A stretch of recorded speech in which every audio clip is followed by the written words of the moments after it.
नाम अंशु रावत है। मैं गवर्नमेंट बेसिक टीचर हूँ। इस बिजनेस की शुरुआत मेरे हस्बैंड ने की थी तकरीबन 6 साल पहले। मेरे हस्बैंड हार्ट पेशेंट थे। 27 साल की उम्र में उनको फर्स्ट हार्ट अटैक पड़ा था, 31 साल की उम्र में दूसरा, और दूसरे हार्ट अटैक के बाद उनको अपनी जॉब छोड़नी पड़ी थी। जब उन्हें जॉब छोड़नी पड़ी तो हम लोगों को काफ़ी फिनेंशियल दिक्कतें आई। जीवन संघर्षों से भर गया था। एक तो सेहत खराब थी और दूसरे आर्थिक स्थिति भी बहुत कमज़ोर हो चुकी थी। बेटी मेरी जब 1 साल की हुई थी तभी उन्हें दूसरा हार्ट अटैक पड़ा था। उसके बाद जब उसकी एजुकेशन शुरू हुई, फर्स्ट स्टैंडर्ड में थी, तो उनको पैरालिसिस पड़ गया। पैरालिसिस होने के बाद हाथ पैर की प्रॉब्लम तो थी ही उनको। ऐसी स्थिति में जीवन केवल परेशानियों से भरा हुआ था। सपने क्या होते हैं ये तो मैं भूल ही चुकी थी। तम सर ने उनसे कहा कि संजय, मेरे हस्बैंड का नाम संजय है, उन्होंने कहा कि संजय, इस बिजनेस को अगर तुम करोगे तो जो आज तक आर्थिक सुरक्षा तुम्हारे घर में नहीं आ पाई है, जिसके कारण पूरा परिवार परेशान रहता है, वो ये बिजनेस तुमको देगा। मेरे हस्बैंड ने यही सोच के साथ इस बिजनेस को करना शुरू किया।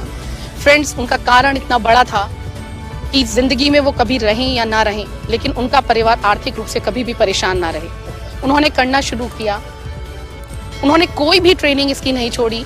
जितने भी सेमिनार्स होते थे, जितनी LDPs होती थी, माइंडसेट की जो ट्रेनिंग होती थी, वो सारी ट्रेनिंग्स उन्होंने अटेंड की। परिणाम ये रहा कि वो सेहत भले ही उनकी कम थी, लेकिन एक टीम की तरीके से उनको फायदा मिला।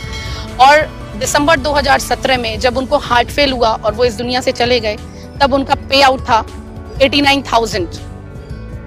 फ्रेंड्स, इस दुनिया से वो तो चले गए, लेकिन वी टीम्स के रूप में और विवेक सर के रूप में मुझे एक ऐसे गार्जियन की सौगात मिली। मैं कहूँ कि आज इस एजुकेशन सिस्टम के कारण इतनी बड़ी फैमिली मुझे मिल चुकी है, इतना अच्छा गाइडेंस मिला है, इतनी लर्निंग मिली कि आज 2.5 लाख रुपए से ज्यादा अर्निंग इस बिजनेस से हो रही है। जब मेरे हस्बैंड थे तब इस बिजनेस से हमें 2 गाड़ियां मिली थी, एक क्विड और एक 12 लाख की रेनो की स्काला।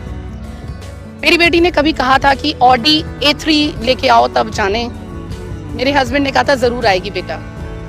फ्रेंड्स, वेस्टीज में वो ताकत है कि आज जब वो इस दुनिया में नहीं है, तब वो 25 मार्च 2019 को अपनी बेटी को ऑडी A3 इस दुनिया में ना रहने के बावजूद गिफ्ट कर पाए।